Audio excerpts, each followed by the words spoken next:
My name is Greg Christian, and I'm here to talk to you about building a baseline, the numbers side of the baseline. In the next video, I'll talk about the people side of the baseline. So the quantitative baseline is critical. What's critical is knowing where you're starting. So I'll simplify this. This is about building a picture of where you're starting from.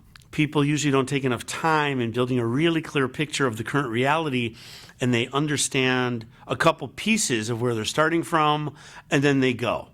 So I'm going to push you to know exactly where you're starting from, and this video is about the numbers. So of course you want to know participation and participation trends per grade in your school over maybe the last 5 years. Are the trends up, down, flat? You want to know your profit and loss over the last 5 years, up, down, sideways. In that, you want to know food cost, supplies cost, labor cost over the last 5 years. How is that trending? You also want to know how much fresh to processed food you're buying. You can define processed food however you want to. I define it as, things that come in a box or a can or in the freezer in general. That's processed food. But we'll show you some sheets and logs in this video that'll help clarify what all these look like a little more as I talk to you. You also want to know if you have any waste numbers.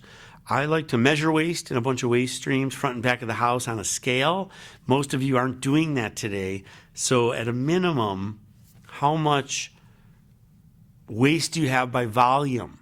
So you're probably throwing away your garbage in yard containers, 1 yard, 2 yard, 3 yard, 5 yard, however big it is.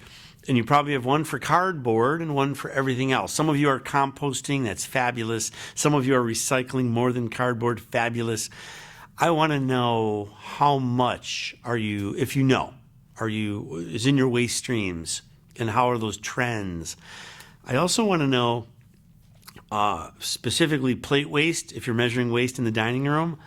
And I also think it's important to know overproduction waste. So you have production records in your kitchen.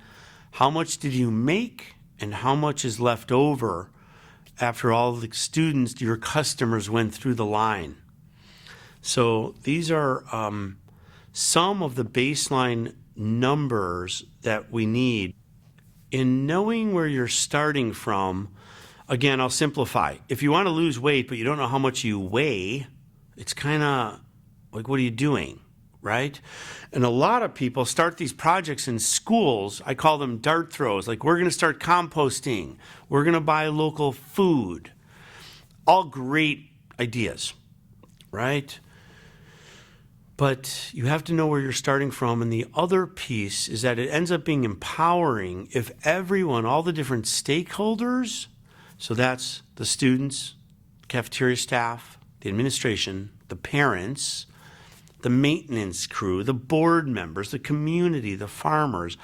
If you can paint a really clear picture on where you're starting from, and everyone can agree, yep, that's where we're starting from, and then we want to just take a peek at that and not be upset by where you're starting from. It's kind of like back to losing weight. Let's pretend you're 20 pounds overweight and you find out you are. You can either throw your scale away, or you can get mad at yourself and feel guilty, or you can just get started.